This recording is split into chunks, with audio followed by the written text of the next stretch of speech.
All right. Hey, welcome, ladies and gentlemen, to another rousing episode of Urban Politics. Get up with your boy. Check this out. There's a whole lot of news, so I'm going to run right into it. I don't even want to take up a lot of your time because a lot of this news, it falls through the cracks, or you hear about it at work and people talking about it and you hear their little jokes and their little snarky comments and you don't even know exactly what they're making a joke about, or you don't get the comment. Well, now you will. Let me give it to you real quick. Let's go ahead and jump into it like a car and drive. Your boy Tom Brokaw, who I like. He is a journalist from back in the day, but he said some stuff that people didn't like. I didn't understand why. He was talking about immigrants, and he was saying that, in his opinion, immigrants need to assimilate. They always talk about that. They want everybody to come to America and assimilate with American culture. I hear that. I think a lot of people are mad that a lot of Mexicans or Hispanics, they want to hold on to their language, want to hold on to their culture. A lot of people do when they come here. They're like, hey, America's a great place, but my culture is good too and nice too. I want to hold on to that. So he was saying they need to assimilate and basically get rid of that and just become Westerners. I don't agree with that. And then he was saying that people are saying, not sure if they want brown babies. Really? I'm like, Tom, tell your friends the ship has sailed on that. Are you serious? Not sure if they want brown babies. I go downtown, and you know what I see? A lot of old white women with a lot of little Barack Obamas with them. You know, a whole lot of mixed race babies. And I think a lot of them are even the reason why that man got elected, because they want to make sure that there's a space for these biracial grandbabies. But there's a ton of them. Like that ship has sailed. You know, this has always been a multicultural country, and that's not stopping, that's just turning up. So if they sit there and say they're not sure if they want brown babies, let them know you already got them. It's already happened. You know what I'm saying? So hang that up. So there's that. I don't think people should have been mad at Tom. He's just keeping it real. And we got to have these conversations, okay? I used to have a job out in Hilliard. I went out to Hilliard when all this stuff was going on. Trump country. I mean, I walk up on a place and they got the big sign on Trump, Pence, you know, Trump for president. And I would go and I'd have conversations with them. And they would tell me stuff like that. And I would tell them what I just told you. Yeah, the ship has sailed on that. There are rapping white grandmas on Instagram. You know, when I'm on Instagram and I see a 60, 70-year-old white woman rapping a Missy Elliott song, the ship has sailed on that. You know what I'm saying? So please, get that out of here.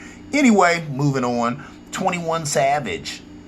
I've been critical of this guy. I've been critical of this guy on this show. But I'm lately have become a fan of him. I like some of the stuff he's talked about. He's talked about managing money in a good way. He had talked about how he was from nothing, and now that he's making all this money, that he's been finding ways to invest it. He had talked about how he stopped wearing jewelry, and I noticed that because he when he came out with a lot of other young rappers or MCs like Kodak Black and some of them guys who aren't too intelligent, if you ask me. I'm just saying. I've never met the man, but I'm just saying. But 21 Savage, he has impressed me because he has said some real intelligent stuff. And he had talked about having money and saving money and keeping money. Talked about not coming from money, but keeping the money he's got. He has said that he stopped wearing jewelry. He said because all the super rich people he met, they never had jewelry on. And then he said, since I've stopped buying jewelry, I've been investing my money in other things and making a lot more money. Wow, there's that. Come to find out, he's from the UK. He's British. I never would have thought that. No one, if somebody told you 3 months ago that 21 Savage was British, you would have laughed in their face. I would have been one of the people laughing in their face. You never would have believed 21 Savage is from the UK. He is. I guess they said that they were actually looking for somebody else when they ran up on him and ran his background and found out that he was an immigrant. And I guess they said Jay-Z right now is helping him out with a lawyer. Somebody had said on Facebook, it was funny, said if he had listened to Jay-Z's album, he'd have his own lawyer. Wouldn't need Jay-Z to help him out with a lawyer. I hear that, but I like how Jay-Z is coming to the aid of another young brother in the business. Chris Brown and Offset beefing over a meme that Chris Brown posted. Somebody tell both of them brothers, y'all got way too much money to be beefing. Get out of here. Both of y'all making bank. Shut up and making money, man. That's stupid. Beefing over a meme that And I think probably the meme was probably about 21 Savage being British. That is funny. That's crazy to me. I mean, so people shouldn't be mad about those memes. I mean, it ain't memes, disrespecting the man because he having troubles with the law. Nobody's making light of that. People are making light of the fact that he's British. Well, heck, that's something to make light of. That's something to make a joke out of, because that is funny. You never in a million years. He doesn't have that accent. None of that. I heard he was from Atlanta. I just thought he was a young brother from Atlanta. Come to find out he's British. So there's that. They need to cut the game out. All of that really, the 21 Savage stuff, is just a bigger conversation, if you ask me, about immigration. People don't know that immigration piece is huge. Trump, he done came down on immigration, but because he tells you what to think about immigration, that's what you think. Follow me on this. He tells you that, immigrants are coming over our southern border. You need to look out for Mexican immigrants. But when him and his administration and the people in his White House, when they're going against immigrants, they're going against all of them. They said that Foxy Brown and her father had took a trip somewhere and then tried to come back to America, and they wouldn't let her dad in because he's a Haitian immigrant. See what I'm saying? So this is affecting all immigrants. It ain't gonna just be Mexican or Spanish immigrants. Oh no, black immigrants, that too. The ones that he said come from ish-hole countries, he's on you too. So that's the thing. You know what I'm saying? So it just shows you how that immigration issue, it is a black issue. A lot of black people ain't thinking about it like that. But believe it or not, a lot of your friends or family or whatever, they coming after them too. If they're not from here, from America, if there's a question of their citizenship, they need to be on the lookout for that, because we have an administration that's on that, So moving on, gotta talk about this guy. Liam Neeson, he got a movie coming out. I can't remember the name of it.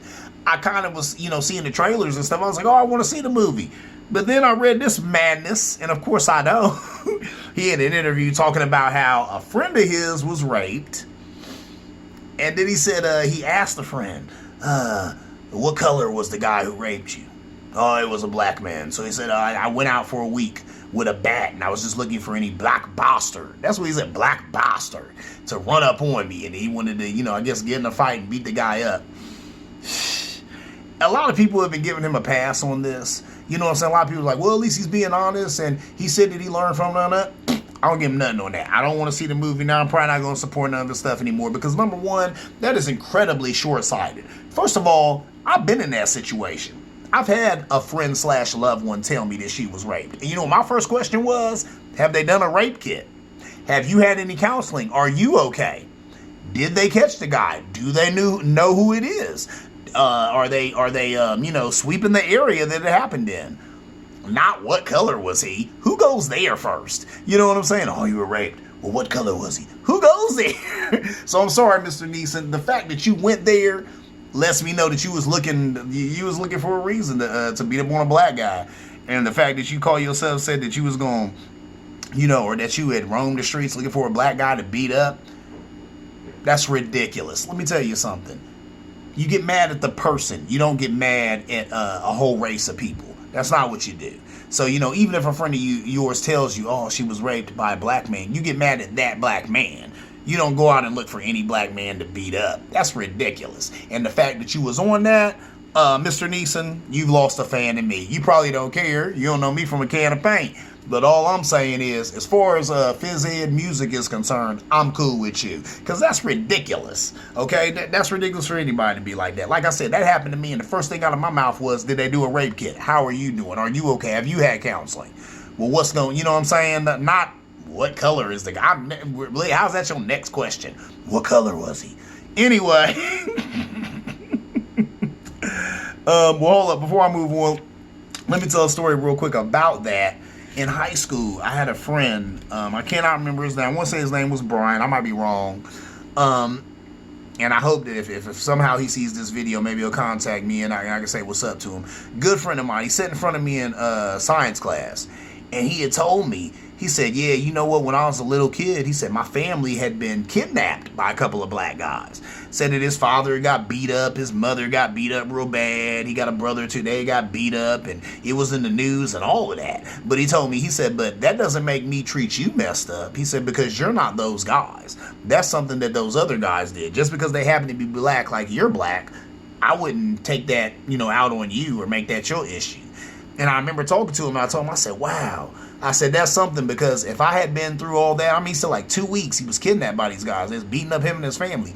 If that happened to me, and I was white, I probably would not be too cool with black people at all. I probably would sit here and say, oh, they're all like those guys who did that to my family. He said, no, not the case, man. He said, because me and you are the best of friends, and I'm not tripping off of that. He's like, because that was them. That's not you. They're individuals. You're another individual. And there it is. There it is, Mr. Neeson. So, learn a lesson from me. Learn a lesson from my friend in high school whose name I can't remember, but he dropped some jewels on your boy. Anyway, moving on. So much news. Hillary Clinton is done with politics. That was interesting. I guess when I read that article, I thought to myself, well, duh, after she lost that election, whether she lost it due to well, I know whether she we all know what happened. You know, the electoral college stepped in. She won the popular vote, but the electoral college stepped in and gave it to her. If y'all want to dispute me on that, conservatives, once again, you can hit me up at Phizzedmusic at gmail.com. But we all know that's what happened. So whatever. But she did lose. A L is a L. So I figured she was out of politics anyway. But it's interesting how they were saying that the Democratic Party hasn't even, like she was even saying in this article, like they didn't even consider her. There's such a big field of Democrats running for president. They did not even look at Miss Clinton. I hear that. She's had her go. Things didn't work out. It is what it is. They were saying, hey, there probably would, the first woman president is coming. It just ain't her. It won't be her. It wasn't her. So that is what it is. I'm tripping. That's an end of an era. The fact that the Clintons are not in politics. Yeah, I think all my life they've been in politics. You know, I remember being a little kid and watching, well, not a little kid, but, a younger guy than I am now, and watching Bill Clinton do his thing and the Monica Lewinsky stuff and the Whitewater stuff and all of that stuff. I remember all of that. When she was running against Trump, I definitely learned some things that were disheartening. People would reminded me of some things I forgot. One of the biggest things, not that it was going to make me not vote for the woman, because I did vote for Hillary Clinton. I'd vote for her again. If it's between her and Trump, definitely voting for Miss Clinton. Even, and that's why I say I preface what I'm about to say with that. I still would have voted for her. But what I didn't like is that she talked about how we have to, and she was talking about these kids that she called super predators. And really she was talking about some of these kids in gangs and on the streets of inner cities. And she said we have to bring them to heel. And I remember talking to my conservative friend, and I said, bring them to heel. He said, I agree, they got paid, it needs to be healed. And he said, He said, nah, Ed, that's a slavery reference. That's like a dog, bringing the dog to heel, to stop. I did not like that. Once I got some clarification on that, I didn't like that. I worked with a school full of these kids that she called super predators. And they weren't super predators. You know what they were? They were kids who grew up in war zones. They grew up in places that would have made anybody crazy. That would have made anybody a bloodthirsty savage. And that's a failure. That's America failing these kids. So don't put it back on these kids and they need to be brought to heel. I didn't like that. And Miss Clinton, she said that. And that's something I took issue with. And like I said, even with that said, I still would have voted for her over Trump. But that's just something that came out about her, and I kind of forgot that she said that. And I did not like those comments, because those were just regular kids, like I said, who grew up in war zones that would have made anybody a bloodthirsty murderer. And that's a failure of America. Their neighborhood shouldn't have been like that. They shouldn't have had to grow up in a place like that. So there's that.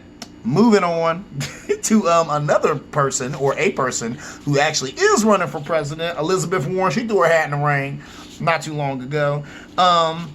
It was disheartening to find out that she did register as a Native American. Wow. And it blows me away. Whenever, you got to think, forever I've been hearing Trump go at her neck about, she's Pocahontas, and she tried to use the fact that she claims she has Native American blood, or she's Pocahontas, and Pocahontas this, Pocahontas that.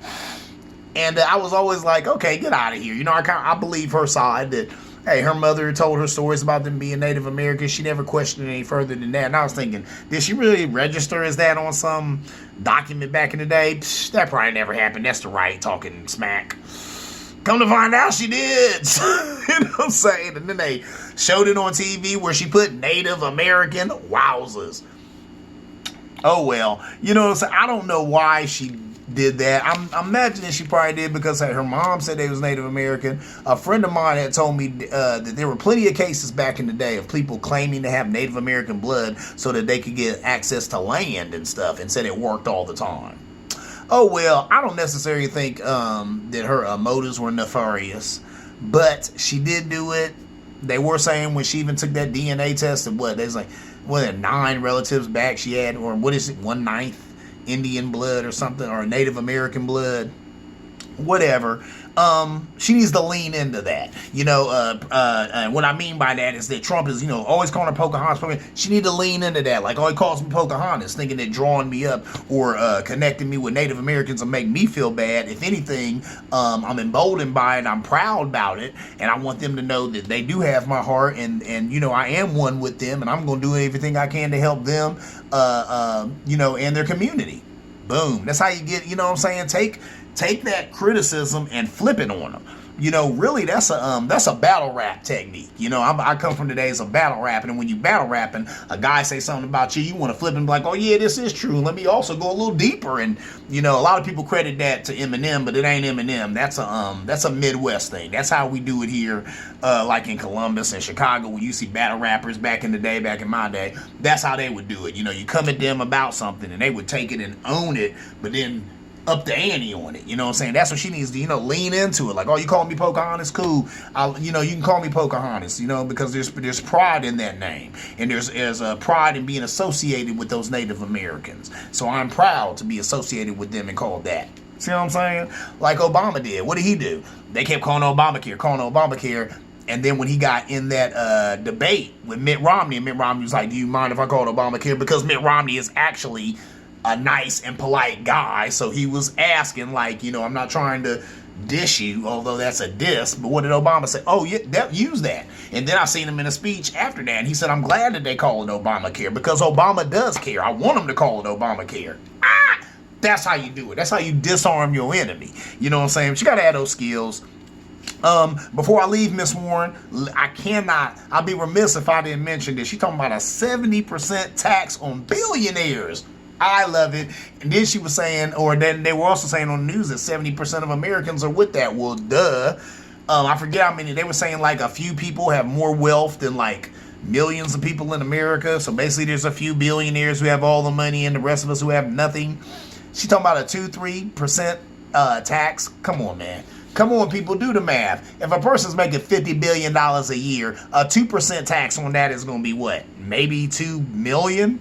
I don't even think that's 2 billion. I think it's 2 million. 2%, 3%, maybe 3 million or 3 billion. Even if it is 3 billion, what is 3 billion to a person who has 50 billion? See what I'm saying? So a lot of people out here, Trump is one of them, who got the nerve to talk about, we've never been socialist and we'll never be socialist. We were born free and we will remain that way. Shut up. He's just a guy with a little bit of money trying to hold on to all his money. And all these other billionaires, they just scared to break bread. And I've been talking about that. In this country, they need to learn to break bread. You don't break bread, they break in your head. And people broke out here. People need some opportunities. So go ahead and tax them billionaires.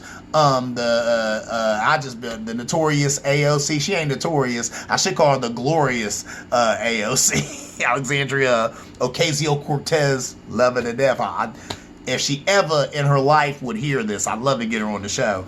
But that's also one of her ideas too, because I think she wants to tax billionaires and have them pay for this grain deal that she's talking about that we desperately need. We desperately need this climate deal, because the climate is no good. Looking at my time here, 18:51. Let me move on.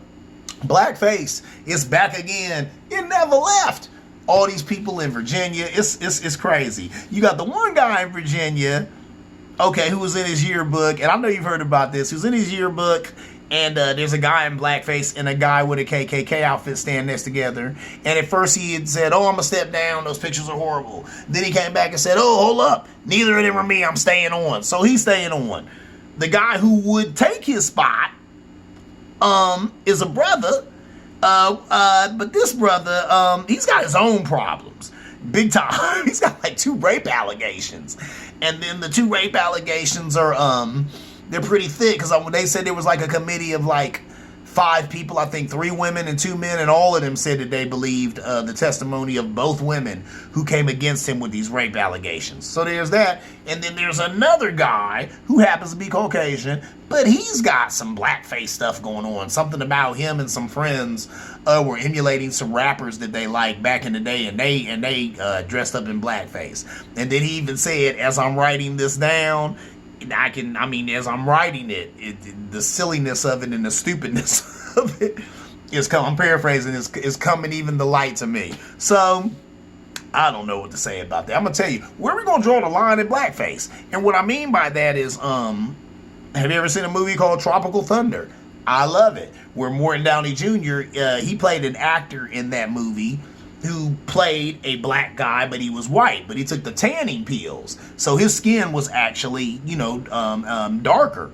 Is that blackface? Are you mad at Morton Downey Jr.? I'm not. It was a great portrayal. If you ever seen Tropical Thunder, he was one of the best actors in the movie, and the part that he playing a white actor playing a black actor, he did it great. He played a black guy great. So what do you say to that? I remember in high school, we had read a book called Black Like Me. I should have got the guy's name and all of that. But he wrote it. There's a book, I think this came out 60s, 70s, Black Like Me. And it was a guy who, a white guy, who took tanning pills. And then he went and lived as a black person in the South. And wrote a book about it. Amazing. Are you mad at him? Was that blackface? I don't think so. He didn't put on any shoe polish or nothing like that. But, he did take tanning pills. I remember in high school them saying that I guess that he got into it so much that he kept taking those pills, and I think they killed him or something. I think he didn't want to stop being black, which is interesting. But there's that. Are we mad at him? Is that blackface? I don't know. I don't think so. But we got to figure out where we draw the line there. And then I heard Joy Behar, who's on The View, she had said something about she was an African-American princess for some little thing she did or something.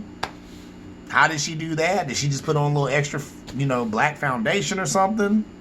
Tyler, the Creator, Odd Future, he got a white character he does all the time. He always going in whiteface.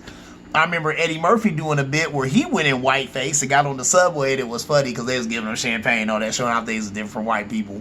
Obviously a joke, but it was interesting. He did go in whiteface, so we got a problem with that? I don't know. We got to add all this stuff up. Maybe blackface is wrong when you use shoe polish or something like that to do it. Really, in my mind, I guess, you know what I'm saying, because then somebody tried to say something about white girls, the Wayans brothers doing that and getting in whiteface and being white women.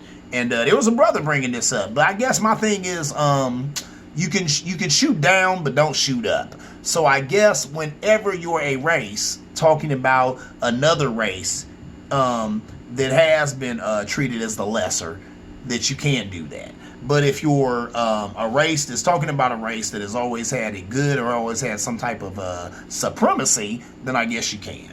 So that's my point. If you're black and you're going whiteface, people probably ain't going to trip because white people had it good forever. Even white people got that. And if you're white and you do blackface, you probably will lose your job. Because that is just never okay. Because black people have been disparaged for so long. Moving on.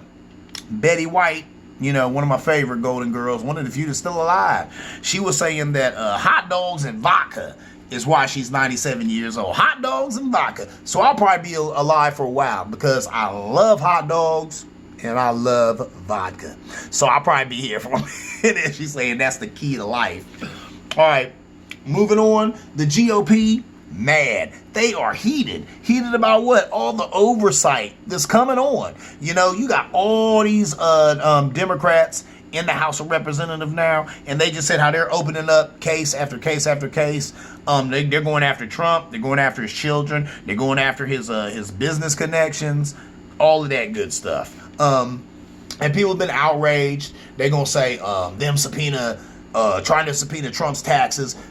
All this is partisan. Excuse me. It's all partisan.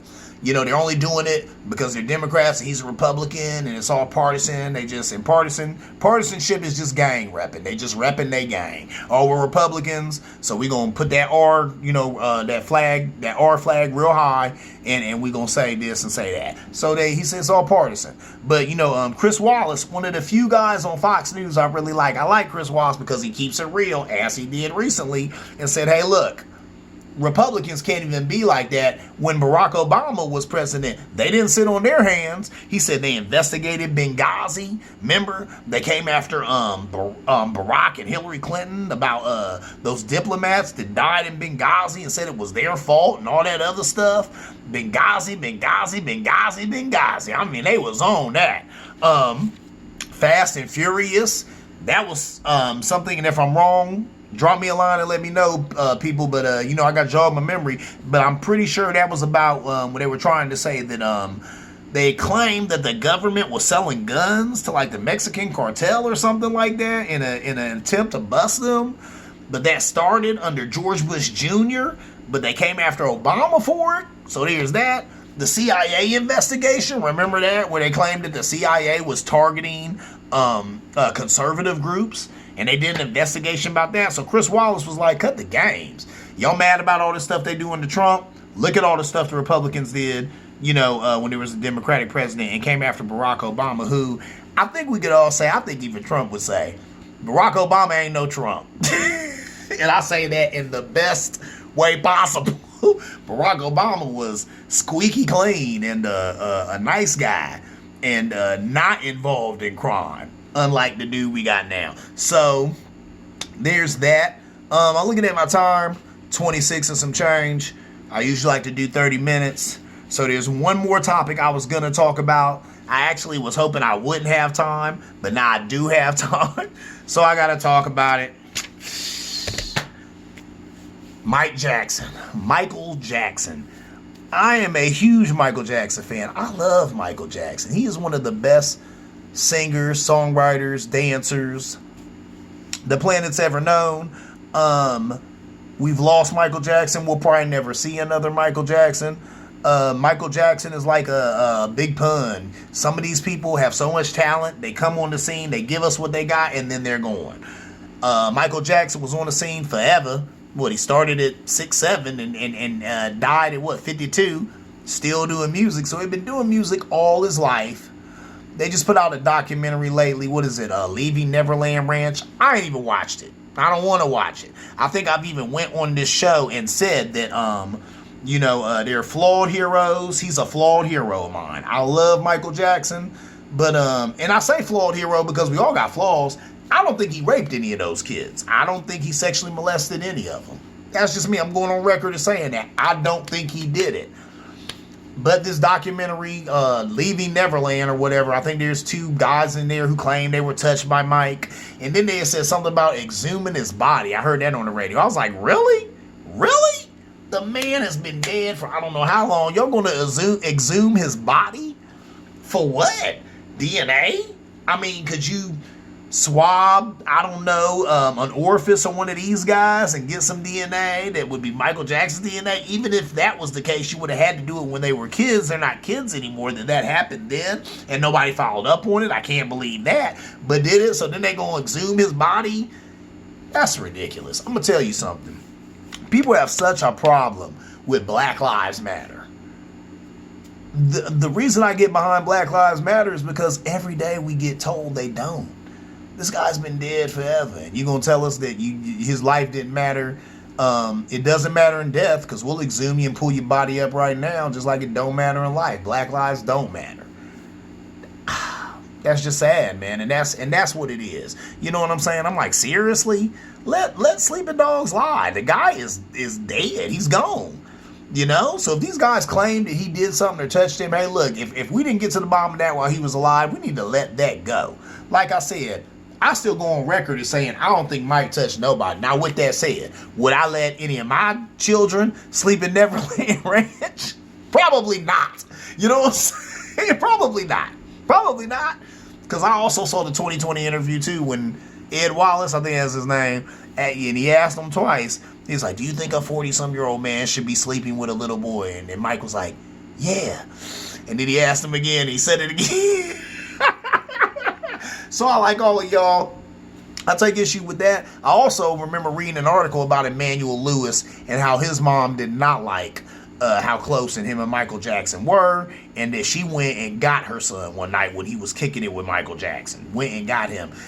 And in the article I read, she said something about they were in a hotel room. I don't like that either. And said she went and got her son. And that sounded like a black mother to me. She went and got her baby that night. Said, no, I'm going to get my baby. With that said, I just maybe a week ago read an article about Macaulay Culkin, and they were talking about his career and how he looks now as a grown man. And in that article, he said, Mike never came at me like that. Me and Michael Jackson were the best of friends, and I love the man to death. He was never nothing but a good friend. So what do you do with that? See what I'm saying? What do you do with that? I'm just giving you two conflicting stories about Mike's innocence. So I just don't know. I don't know. I wasn't there in any of these cases. So it is what it is. My point is, let the man rest in peace. You know what I'm saying? Can we enjoy his music, mourn his death, and move on? Here's another quick note, and I'm about to get out of here. I was listening to a radio show, a white radio show, because you know the music is very segregated. We got our rock stations, we got our urban stations, and then, you know, some Spanish stuff like that. I'm going to talk about that on another show. But this show happened to be probably one of the biggest shows here in Columbus, Ohio. I'm not even going to say the two guys' names, but I guarantee a lot of y'all listen to them. And the one guy had talked about how years ago, when Mike had just died, or no, I take that back. He said that Mike had been dead for like a couple of years. Him and a friend had went out to Mike's gravestone. And he had said that they were going to try and do a bit for the radio, you know, something like poking fun at fans of Mike and stuff like that, and being like, oh, man's been dead for such and such years, and y'all still here to graze, you know, have some fun with it.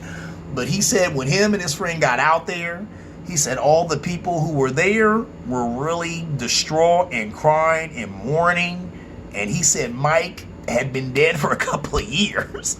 But he said these people were really, really upset and mourning, and he said it was just sad. He said they couldn't even do the bit. They put the cameras away, like, this is, you know, the mics and all that. There's like this, no, we can't even do this, because they said it was sad. They said people were really sad the man was gone. Think about that. He touched people like that. To this day, you got people, you know, crying their eyes out because the man is gone. He gave us some great music. You know, Mike is the man who told us they don't really care about us, and he was right. I hate to say it, Mike was right when he tells us they don't really care about us.